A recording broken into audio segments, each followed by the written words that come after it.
देश को मिले नए मुख्य चुनाव आयुक्त ज्ञानेश कुमार। हरियाणा के मुख्य सचिव डॉक्टर विवेक जोशी को बनाया गया चुनाव आयुक्त।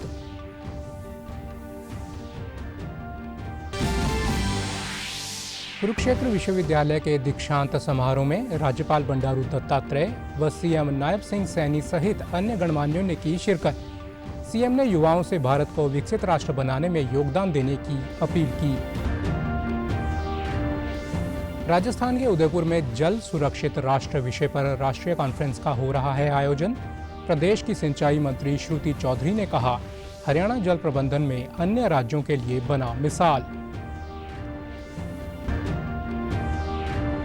और रेलवे द्वारा चलाई गई विशेष रेलगाड़ियों से महाकुंभ में जाने वाले लोगों को मिल रही है सुविधा। श्रद्धालुओं ने रेलवे का जताया आभार। नमस्कार, मैं चंदन शर्मा। अब समाचार विस्तार से। चुनाव आयुक्त ज्ञानेश कुमार को देश का नया मुख्य चुनाव आयुक्त नियुक्त किया गया है। निर्वाचन आयोग के मौजूदा प्रमुख राजीव कुमार का कार्यकाल आज समाप्त हो रहा है। सीईसी ज्ञानेश कुमार केरल कैडर के 1988 बैच के पूर्व आईएएस अधिकारी हैं। वे संसदीय कार्य मंत्रालय में सचिव के पद पर कार्यरत रह चुके हैं। उनका कार्यकाल 26 जनवरी 2029 तक रहेगा। प्रधानमंत्री नरेंद्र मोदी की अगुवाई में कल हुई बैठक में ये फैसला लिया गया। बैठक में गृह मंत्री अमित शाह और लोकसभा में नेता विपक्ष राहुल गांधी भी शामिल हुए। इसी पैनल की सिफारिश पर नए मुख्य चुनाव आयुक्त की नियुक्ति हुई। वहीं डॉक्टर विवेक जोशी को नया चुनाव आयुक्त नियुक्त किया गया है। वे हरियाणा कैडर के 1989 बैच के आईएएस अधिकारी हैं। राष्ट्रपति द्रौपदी मुर्मू ने दोनों आयुक्तों की नियुक्ति की है।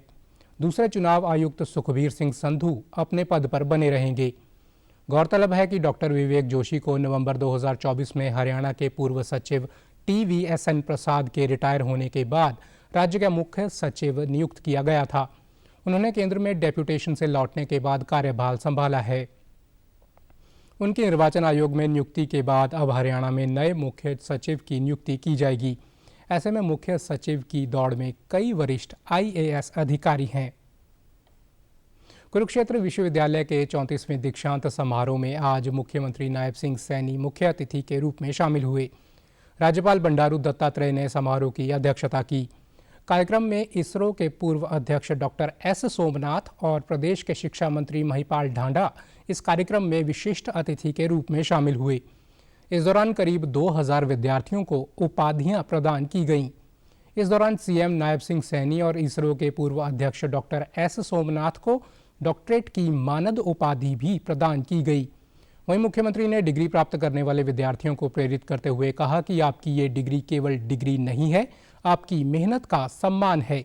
2047 तक भारत को विकसित राष्ट्र बनाने में सबसे महत्वपूर्ण योगदान युवाओं का होगा। हरियाणा ने शिक्षा, खेल, सांस्कृतिक, शोध और औद्योगिक क्षेत्र में प्रगति कर देश में एक अग्रणी राज्य के रूप में अपनी एक अलग पहचान बनाई। इस पहचान में कुरुक्षेत्र विश्वविद्यालय का महत्वपूर्ण योगदान है। ऐसे ही शिक्षण संस्थानों की क्षमता के बलबूते हरियाणा ने राष्ट्रीय शिक्षा नीति को पूरी तरह से लागू किया है। उन्होंने कहा कि 2014 से पहले हरियाणा में ऐसा माहौल था कि युवाओं को सरकारी नौकरी प्राप्त करने के लिए विधायक, मंत्री या मुख्यमंत्री तक के चक्कर काटने पड़ते थे। युवाओं में अविश्वास था कि शिक्षा प्राप्त करने से नौकरी नहीं मिलती। इस आश्वासन को पिछले 10 सालों में वर्तमान सरकार ने तोड़ने का काम किया है। हमारी सरकार ने पारदर्शिता के साथ बिना पर्ची, बिना खर्ची युवाओं को केवल योग्यता के बल पर सरकारी नौकरियां प्रदान की हैं। औद्योगिक क्षेत्र में प्रगति कर अग्रणी भूमिका के रूप में भारत में हरियाणा की एक अलग पहचान बनाई है। युवाओं के अंदर एक अविश्वास पैदा हो रहा था कि नौकरी पढ़ने से नहीं, नौकरी तो किसी के चक्कर काटने से मिलेगी। परंतु उस अविश्वास को पिछले 10 वर्षों में हमने एक मिशन मोड के अंदर काम किया और युवाओं के अंदर एक बड़ा विश्वास पैदा करने का काम किया।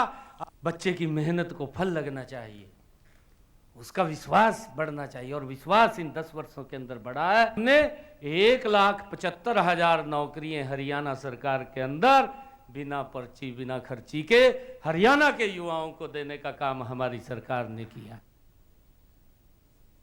शिक्षा मंत्री महिपाल ढांडा ने कहा कि इस दीक्षांत समारोह से डिग्री हासिल करने के उपरांत युवा अपने सामाजिक जीवन में प्रवेश करके जिंदगी का लक्ष्य निर्धारित करके आगे बढ़ें।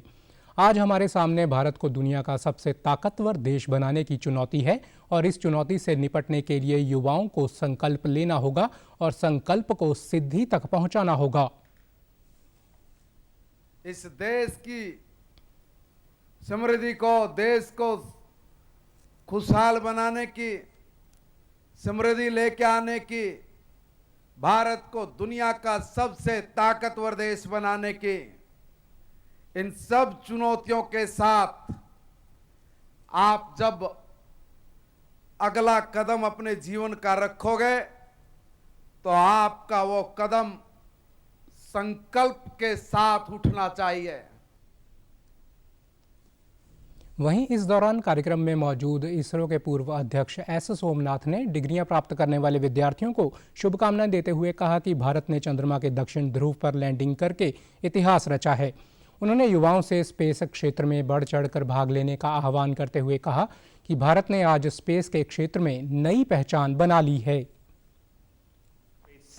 Activity not from India alone, not from young people like you alone, but from the whole world. The people who understand technology now looks at us with great awe and then see here is India now able to do things, your own homegrown technology. People like you who are with us in ISRO were able to design, develop rocket, satellite and even able to go and land on the moon. Is it not wonderful? Rajasthan के उदयपुर में 18 व 19 फरवरी को 2 दिवसीय अखिल भारतीय जल सुरक्षित राष्ट्र विषय पर राष्ट्रीय कॉन्फ्रेंस आयोजित की जा रही है। केंद्रीय जल शक्ति मंत्री CR पाटिल ने आज इसका शुभारंभ किया। इस कॉन्फ्रेंस में देश के सभी राज्यों के जन स्वास्थ्य अभियांत्रिकी मंत्रियों के साथ प्रदेश के जन स्वास्थ्य अभियांत्रिकी एवं लोक निर्माण मंत्री रणवीर गंगवा ने भाग लिया। साथ ही प्रदेश की सिंचाई मंत्री श्रुति चौधरी भी इस कॉन्फ्रेंस में शामिल हुई। इस दौरान उन्होंने कहा कि हरियाणा को जल अभाव क्षेत्र माना जाता है, लेकिन सूझबूझ और दूरदर्शी नीतियों के कारण हरियाणा का जल प्रबंधन आज पूरे देश के लिए मिसाल है। प्रधानमंत्री नरेंद्र मोदी के अथक प्रयासों और अनुकरणीय कार्यशैली ने जल संरक्षण व प्रबंधन के क्षेत्र में एक नई दिशा दी है। मुख्यमंत्री नायब सिंह सैनी के नेतृत्व में हरियाणा सरकार जल संसाधनों के बेहतर उपयोग के लिए निरंतर प्रयासरत है। There are numerous challenges that the state of Haryana faces towards achieving the Water Vision 2047. Fragmented governance in the water sector was a key challenge in the state of Haryana with the traditional silo-based approach. The state in 2020 undertook systematic governance reforms in the water sector by establishing the Haryana Water Resources Conservation, Regulation and Management Authority under the precincts of Haryana Water Resources Authority Act 2020, which is a comprehensive regulatory body for groundwater, surface water, and treated wastewater. Other institutions dealing with water conservation are the Haryana Pond. ये conference 2047 विकसित भारत के परिप्रेक्ष्य में रखी गई है। Conference के माध्यम से जल स्थिरता और सुरक्षा के महत्वपूर्ण मुद्दों पर राज्यों के साथ विचार विमर्श किया जाएगा। इसके अतिरिक्त हर घर नल से जल, जल जीवन मिशन के विस्तार, 100% उपचारित अपशिष्ट जल का पुनः उपयोग करने, हरियाणा राज्य में अमृत 2 योजना के तहत चुने गए 44 शहरों में 5 सितारा रेटिंग के साथ ऊर्जा कुशल पंपिंग उपकरण लगाने तथा 2047 तक जल सुरक्षित राज्य का लक्ष्य प्राप्त करने जैसे गंभीर मुद्दों पर सकारात्मक चर्चा की जाएगी। रेलवे की ओर से महाकुंभ के लिए स्पेशल रेलगाड़ियां चलाई गई हैं, जिसके महाकुंभ में जाने वाले यात्रियों को लाभ हो रहा है। अंबाला छावनी रेलवे स्टेशन पर भी यात्रियों को इसका भरपूर फायदा मिल रहा है। भीड़ को देखते हुए रेलवे ने सुरक्षा व्यवस्था के व्यापक प्रबंध किए हैं। RPF के इंस्पेक्टर जावेद खान ने बताया कि महाकुंभ के लिए विशेष रेलगाड़ियां चलाने के लिए यात्रियों में खुशी है और रेलवे की ओर से रेलगाड़ी के संबंध में गाड़ी के आने से आधा घंटा पहले पूरी जानकारी दी जा रही है ताकि यात्री सुविधा से अपना सफ़र कर सकें। उन्होंने बताया कि महाकुंभ के चलते रेल कर्मचारियों की छुट्टियां रद्द करके उन्हें ड्यूटी पर बुलाया गया है ताकि पूरे प्रबंध को सुचारू बनाया जा सके। का प्रशासन ने महाकुंभ को देखते हुए पहले से अलग जारी करा हुआ है। इसके एवज में पहले ही इसका हमारे यहाँ काफी स्टाफ की तैनाती की गई है, जिससे कि कोई अप्रिय घटना न घटे। और इसके लिए हम लोग पहले से अलग बोर्ड पर हैं। जो भी यात्री स्टेशन पे आ रहे हैं उनको पहले से आधा घंटा पहले ही अनाउंसमेंट कराया जा रहा है, तथा रेलवे के अन्य स्टाफ, कमर्शियल स्टाफ के साथ मिलकर हम लोग कार्रवाई कर रहे हैं। वो भी यात्रियों को बता रहे हैं कि कौन सी ट्रेन कब जाएगी, जिससे कि उनको भी कोई प्रॉब्लम नहीं आ रही है।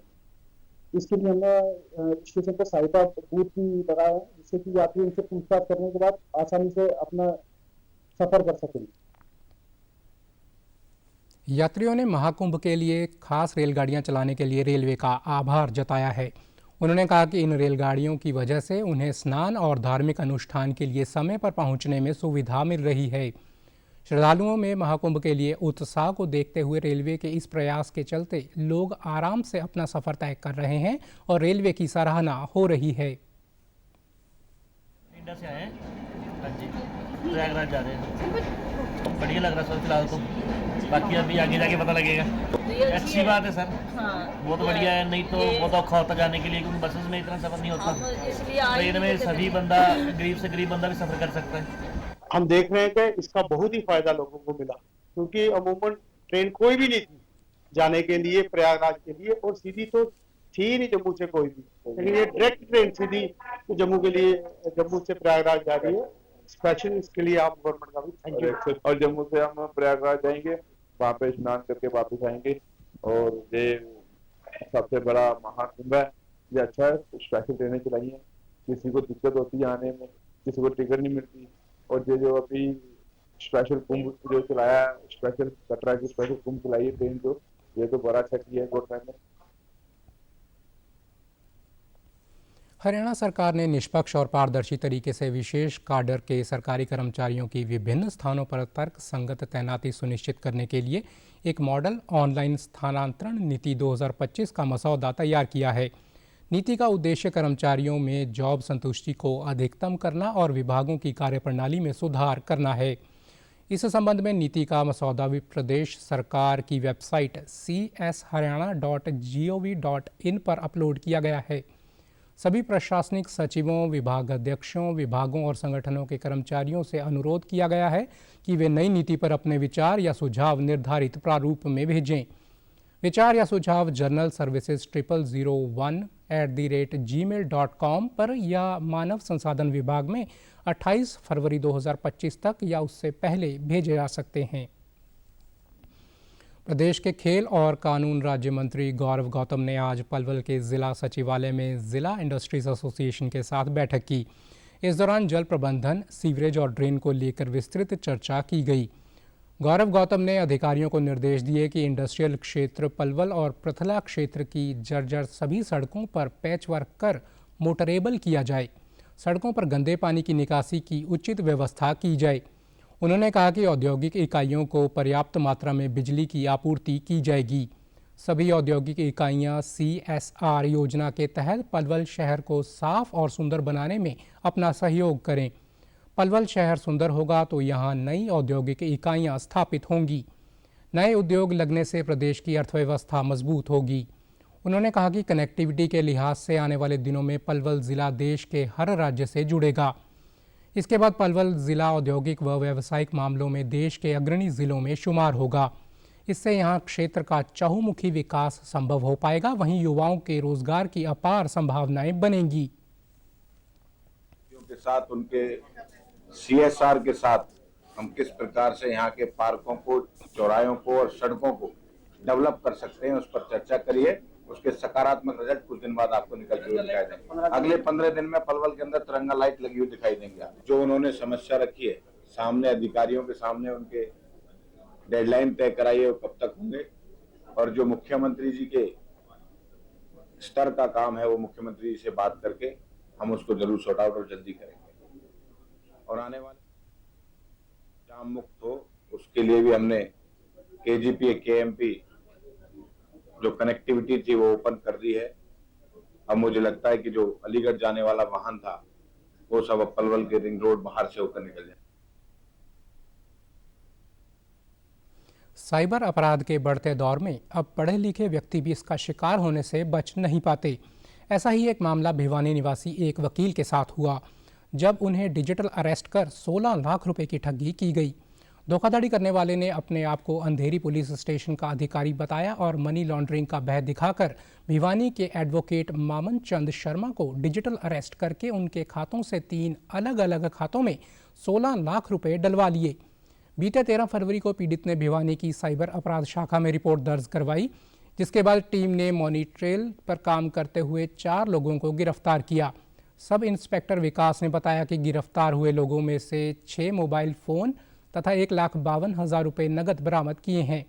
इसके साथ ही उनके खातों से 10 लाख रुपए फ्रीज करवाए हैं ताकि मामले का निपटान होने पर पीड़ित को वापस मिल सकें। उन्होंने आमजन से अपील करते हुए कहा कि साइबर अपराध से संबंधित किसी भी प्रकार की सहायता के लिए तुरंत 1930 नंबर पर फ़ोन करें। इसमें एक आरोपी कपिल सनोफ लिल्लूराम निवासी बैंक कॉलोनी भिवानी, जो फ्रॉड के पैसे कपिल के अकाउंट में एक अकाउंट से होते हुए चैन के माध्यम से आए थे। हमने कपिल को गिरफ्तार किया। कपिल ने गिरफ्तारी में बताया कि उसने अपने अकाउंट में जो पैसे आए थे वो कमीशन के तौर पर अपना कमीशन रख के, और कपिल ने आगे जो रुपए अलीम उर्फ सोनू, जो कि निंगाना का रहने वाला है, उसको उसने वो पैसे दिए। कपिल के आधार पे हमने आगे सोनू को गिरफ्तार किया। वह सोनू की गिरफ्तारी में हमें 2 और नाम सामने आए, जिसमें हमारे को मोहम्मद इस्लाम उर्फ सोनू निवासी राजगढ़ और मयंक पारिक पुत्र सुशील निवासी राजगढ़, ये दोनों नाम हमारे पास सामने आए। तो हमने इसके आधार पे इनको अरेस्ट किया। क्रिप्टो करेंसी के माध्यम से इनके माध्यम से वाइट करवाते हैं, जिसका इनको अच्छा खासा भारी भरकम इनको कमीशन मिल जाता है। तो इस तरह से हमने इसमें अब तक इतने लोगों को अरेस्ट किया है। इसके अलावा हमने इसमें कुल 10 लाख रुपए अलग अलग बैंक खातों में इसमें शिकायतकर्ता के हमने होल्ड कराए हैं। सब इंस्पेक्टर ने बताया कि पकड़े गए आरोपियों में भिवानी के बैंक कॉलोनी निवासी कपिल व निंगाना के गांव के निवासी अली उर्फ सोनू, राजगढ़ निवासी मोहम्मद इस्लाम व मयंक पारिक शामिल हैं। ये लोग क्रिप्टो करेंसी का काम कमीशन बेस पर करते थे तथा डिजिटल अरेस्ट में चीन व कंबोडिया की गैंग से जुड़े हुए थे। ये व्हाट्सएप कॉल करके लोगों को मनी लॉन्ड्रिंग मामलों की धमकी देकर उनसे अपने खातों में पैसा ट्रांसफ़र करवाते तथा ठगी को अंजाम देते थे। मुख्यमंत्री नायब सिंह सैनी ने कहा कि प्रधानमंत्री नरेंद्र मोदी के नेतृत्व में भारत वर्ष 2047 तक विकसित राष्ट्र बनने में सफल होगा और वर्ष 2029 तक विश्व की तीसरी बड़ी अर्थव्यवस्था बनकर उभरेगा। केंद्र सरकार द्वारा प्रस्तुत किए गए बजट से विकसित भारत के 4 स्तंभों गरीब, युवा, किसान व महिलाओं को सशक्त बनने में मदद मिलेगी। उन्होंने कल रोहतक के गांव खरावड़ स्थित LPS बोसाड में मशीनिंग सेंटर एवं मेमोग्राफी बस का उद्घाटन करते हुए कहा कि LPS बोसाड द्वारा जनहित में रक्तदान तथा सामान्य जांच की 2 बसें संचालित की जा रही हैं। अब प्रबंधन द्वारा महिलाओं के कैंसर की जांच के लिए मेमोग्राफी बस शुरू की गई है, जिससे प्राथमिकी रिपोर्ट प्राप्त होगी। इसके माध्यम से महिलाओं के ब्रेस्ट कैंसर की जांच की जा सकेगी तथा उन्हें इलाज मिल सकेगा। के लिए 2 बसें, चाहे वो ब्लड डोनेशन कैंप है या अन्य मेडिकल चेकअप है, उसके लिए चली हुई थी। उस कड़ी के अंदर एक और बस आज जोड़ी है महिलाओं के लिए, जो पता ही नहीं चलता एक गंभीर बीमारी होती है। ये गांव-गांव जा करके उनको चेक करके प्राथमिक रिपोर्ट देने का काम इस बस के माध्यम से होगा, जिसका हमारी बहनों को बड़ा लाभ मिलेगा। ब्रेस्ट कैंसर से संबंधित जानकारियाँ और फिर उसके उपचार के लिए, उसके इलाज के लिए वो बताने का काम करेंगे। मुख्यमंत्री ने कहा कि देश में हर गरीब व्यक्ति के सिर पर छत के सपने को साकार करने की दिशा में कार्य किया जा रहा है। गत 10 वर्षों में 4 करोड़ पात्र गरीब व्यक्तियों को मकान उपलब्ध करवाए गए हैं तथा भविष्य का भी लक्ष्य निर्धारित किया गया है। प्रधानमंत्री आवास योजना के तहत आवेदन करने वाले प्रदेश के सभी पात्र 77,000 आवेदकों को योजना के तहत धनराशि उपलब्ध करवाई जाएगी। उन्होंने कहा कि हरियाणा किसानों की 100% फसल न्यूनतम समर्थन मूल्य पर खरीदने वाला देश का प्रथम राज्य है। सरकार द्वारा महिला उद्यमियों, स्वयं सहायता व ड्रोन दीदी को सशक्त बनाने की दिशा में कार्य किया जा रहा है।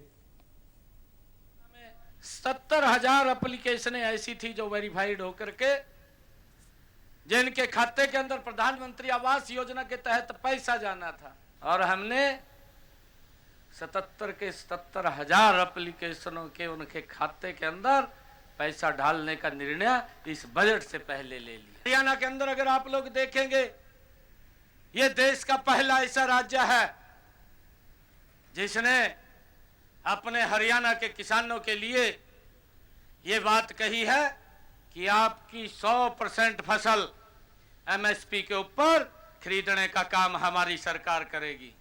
हमारी महिला उद्यमी, हमारी ड्रोन दीदी, सेल्फ हेल्प ग्रुप के माध्यम से महिलाओं को सशक्त करना, वो अपना प्रोडक्ट बनाए, उनकी मार्केट की चिंता करना, ये अगर विजन किसी ने दिया, ये नरेंद्र मोदी जी ने दिया है। सीएम ने कहा कि प्रदेश में बिना भेदभाव के हर क्षेत्र का एक समान विकास किया जा रहा है। प्रदेश सरकार द्वारा गत 10 वर्षों के दौरान बेटियों की शिक्षा को बढ़ावा देने के लिए हर 20 किलोमीटर की दूरी पर एक राजकीय महाविद्यालय स्थापित करने का निर्णय लिया, जिसके तहत प्रदेश में 19 राजकीय महाविद्यालय स्थापित किए गए। युवाओं को बिना पर्ची बिना खर्ची सरकारी रोजगार दिया जा रहा है। खो खो वर्ल्ड कप 2025 जीतने वाली भारतीय महिला टीम का हिस्सा रही हिसार जिला के गांव बिठमड़ा की बीनू धत्रवाल से कल चंडीगढ़ में सीएम आवास पर मुख्यमंत्री नायब सिंह सैनी ने मुलाकात की। इस दौरान उन्होंने मीनू का स्वागत किया व इस ऐतिहासिक जीत के लिए बधाई दी। सीएम ने कहा कि हमारी लाडो के शानदार खेल और मेहनत ने न केवल भारत को जीत दिलाई बल्कि अपने गांव और प्रदेश का नाम भी रोशन किया। ये उपलब्धि पूरे देश और हरियाणा के लिए गर्व का क्षण है। आपको हर हरियाणवी की तरफ से पुनः इस ऐतिहासिक जीत के लिए हार्दिक बधाई एवं उज्जवल भविष्य की शुभकामनाएं। लाडो। हिसार स्थित उत्तरी क्षेत्रीय कृषि मशीनरी प्रशिक्षण एवं परीक्षण संस्थान में आयोजित 3 दिवसीय कृषि दर्शन प्रदर्शनी का कल सफलतापूर्वक समापन हुआ। इस प्रदर्शनी में हरियाणा के साथ साथ पंजाब, राजस्थान, दिल्ली एवं उत्तर प्रदेश के किसानों ने बढ़ चढ़कर भाग लिया। संस्थान के निदेशक डॉक्टर मुकेश जैन ने बताया कि उद्घाटन अवसर पर मुख्यमंत्री ने आधुनिक ट्रैक्टर्स और कृषि उपकरणों की लॉन्चिंग की। दूसरे दिन कृषि मंत्री श्याम सिंह राणा ने प्रदेश के उत्कृष्ट कार्य करने वाले किसानों को सम्मानित किया। कृषि उपकरणों की प्रदर्शनी में आधुनिक तकनीक से बनाए गए उपकरण किसानों को दिखाए गए। उन्होंने बताया कि पराली प्रबंधन के लिए भी नई तकनीक के उपकरण इस प्रदर्शनी में दिखाए गए, जिसमें किसानों ने विशेष रुचि ली। प्रधानमंत्री नरेंद्र मोदी का सपना है कि देश में अधिक से अधिक सौर ऊर्जा का इस्तेमाल किया जाए। उनके इसी सपने को साकार करने के लिए इस मेले में विभिन्न प्रकार के सौर पैनल्स किसानों को दिखाए गए। जो है पैडी जो कंबाइन हार्वेस्टर होता है, धान कंबाइन हार्वेस्टर होता है, तो इस बार का जो कंबाइन हार्वेस्टर था वो हाफ फीड कंबाइन हार्वेस्टर बोलते हैं, जो पराली को बिल्कुल नीचे धरती से काटेगा, उसको ऊपर दानों को झाड़ने के बाद पूरी पराल को वैसे के वैसे फेंक देगा, ताकि उस पराल को जैसे बासमती चावल वगैरह के अंदर पूरा पराल इस्तेमाल हो जाते हैं, चाहे वो चारे के तौर पे इस्तेमाल करें, चाहे पैकेजिंग में इस्तेमाल करें, तो उसका भी उन्होंने लॉन्चिंग किया। और इसे तमाम प्रकार के बहुत नई नई चीजें थी। सौर ऊर्जा को आप सब जानते हैं कि पूरे भारतवर्ष के अंदर सौर ऊर्जा को लेके बहुत लोगों में पसंद बनी हुई है, क्योंकि माननीय प्रधानमंत्री जी का कुसुम योजना जो चल रही है, घर घर में खेत खेत में जो है सौर ऊर्जा को लेके बड़ा सभी किसानों के बीच में प्रचार प्रसार भी किया जा रहा है और इस्तेमाल भी कर रहे हैं। उन्होंने बताया कि मेले में करीब 1,48,000 किसानों ने भाग लिया, जिनका पंजीकरण भी किया गया था।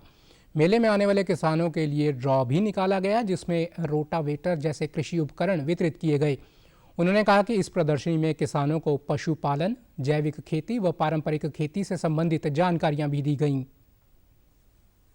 3 दिन के मेले के अंदर लगभग 1,48,000 किसानों ने भाग लिया, उन सबका पंजीकरण किया गया और जो किसान आए उनके पंजीकरण के जो आंकड़ों से ड्रा भी निकाला गया, जिनको रोटावेटर वगैरह दिया गया। तो कुल मिलाकर मैं ये कहूँगा कि हरियाणा के और आसपास के क्षेत्र के जितने भी किसानों ने खूब बढ़ चढ़कर हिस्सा लिया और खूब जानकारी ली, और मुझे पूरी आशा है तो इस प्रकार की जो जानकारी उन्होंने ली है तो वो अपने कृषि कार्य के अंदर इस्तेमाल करके अपने जो खर्चे को कम करेंगे। प्रधानमंत्री फसल बीमा योजना के आज 9 वर्ष पूरे हो गए हैं। प्रधानमंत्री नरेंद्र मोदी ने 2016 में इस योजना की शुरुआत की थी, जिसका उद्देश्य प्राकृतिक आपदाओं से होने वाली फसल हानि और नुकसान से पीड़ित किसानों को वित्तीय सहायता प्रदान करना है। इस योजना ने नवीन कृषि तकनीकों को अपनाने को बढ़ावा देते हुए किसानों की आय को स्थिर करने में महत्वपूर्ण भूमिका निभाई है। केंद्रीय मंत्रिमंडल ने 69,515 करोड़ रुपए से अधिक के कुल बजट के साथ 2025-26 तक प्रधानमंत्री फसल बीमा योजना और पुनर्गठित मौसम आधारित फसल बीमा योजना को जारी रखने की मंजूरी दी थी। पीएम फसल बीमा योजना के पूर्व मुख्य कार्यकारी अधिकारी रितेश चौहान ने कहा कि ये विश्व की सबसे बड़ी योजना बन गई है। इससे किसानों को काफ़ी बड़ी आर्थिक सहायता मिली है। दिन दुगनी रात चौगुनी तरक्की, ये हमारे किसान भाइयों के लिए हमारी कोशिश रही है कि हम इसको ज़्यादा से ज़्यादा उन तक पहुंचाएं। और इसमें माननीय प्रधानमंत्री जी का अपना स्वयं क्योंकि इससे लगाव रहता है, तो इसमें काफ़ी उन्नत तकनीक का प्रयोग किया जा रहा है। ये फसल बीमा योजना आज लगभग 4 करोड़ किसानों को पूरे देश में कवर कर रही है, जो कि इसका ऑल टाइम हाई कवरेज है। और 6 करोड़ हेक्टेयर जो ज़मीन है उसकी कवरेज आज हम कर रहे हैं। और खुशी की बात यह है कि इस सब की जो कवरेज है वो बिल्कुल इलेक्ट्रॉनिक माध्यम से सारी की सारी की जा रही है। 95% भूमि जो है वो लैंड रिकॉर्ड हमारे डायरेक्टली इलेक्ट्रॉनिकली हम फेच करते हैं। और आज भारत शायद विश्व का एक बहुत पहला राष्ट्र बना है जिसने की पूरी जो हमारी असेसमेंट है जी, उसको ड्रोन और टेक्नोलॉजी के माध्यम से हम कर रहे हैं। ऑलरेडी ये एक yes tech yield estimation by technology की इसमें योजना में लाई गई है। और ऑलरेडी इससे 10,000 करोड़ के जो क्लेम्स हैं वो प्राइवेट इंश्योरेंस कंपनीज ने दिए। तो मैं ये बोलना चाहूंगा कि इस तकनीक के ऊपर प्राइवेट इंश्योरेंस कंपनीज का भी अपने इतना पैसा देना क्लेम में, वो अपने आप चाहता है कि ये तकनीक बिल्कुल बहुत ही अच्छे से अब लागू की जा चुकी। 2 दिवसीय भारत दौरे के अंतिम दिन कतर के अमीर शेख तमीम बिन हमद अल सानी ने हैदराबाद हाउस में प्रधानमंत्री नरेंद्र मोदी के साथ मुलाकात की। इस दौरान एक उच्च स्तरीय प्रतिनिधिमंडल भी शामिल रहा। भारत और कतर के बीच मजबूत आर्थिक साझेदारी है, जिसके कारण विभिन्न क्षेत्रों में द्विपक्षीय व्यापार भी बढ़ रहा है। कतर की कंपनियां ने देश की प्रौद्योगिकी, बुनियादी ढांचे और विनिर्माण उद्योगों में महत्वपूर्ण निवेश किया है, जबकि भारतीय कंपनियों ने भी कतर में मजबूत परिस्थिति दर्ज कराई है। भारत दौरे पर आए अमीर शेख तमीम बिन हमद अल सानी का आज राष्ट्रपति भवन में भी औपचारिक स्वागत किया गया। इस मौके पर उन्हें गार्ड ऑफ ऑनर दिया गया। अल सानी प्रधानमंत्री मोदी के आमंत्रण पर 2 दिन के दौरे पर भारत आए हैं। पीएम मोदी ने खुद कल शाम हवाई अड्डे पर उनकी अगवानी की। कतर के अमीर की ये दूसरी भारत यात्रा है। इससे पहले वे मार्च 2015 में भारत आए थे। नई दिल्ली में कतर के वाणिज्य और उद्योग मंत्री और भारत के वाणिज्य उद्योग मंत्री पीयूष गोयल शामिल हुए।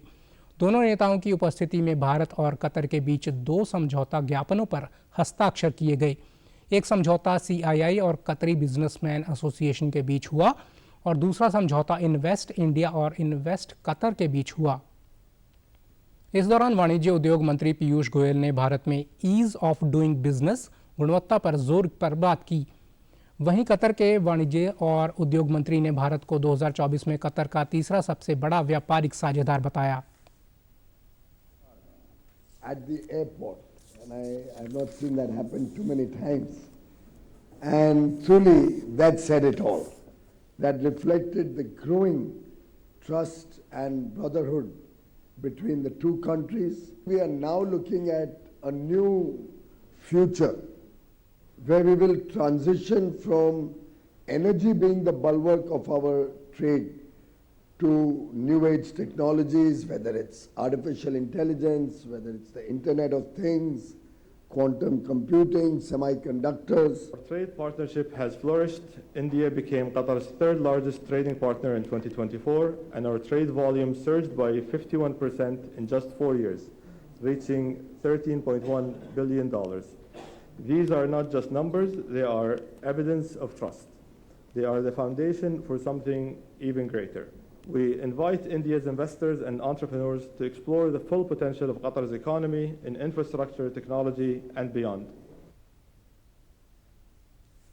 समाचारों में आज इतना ही। नमस्कार।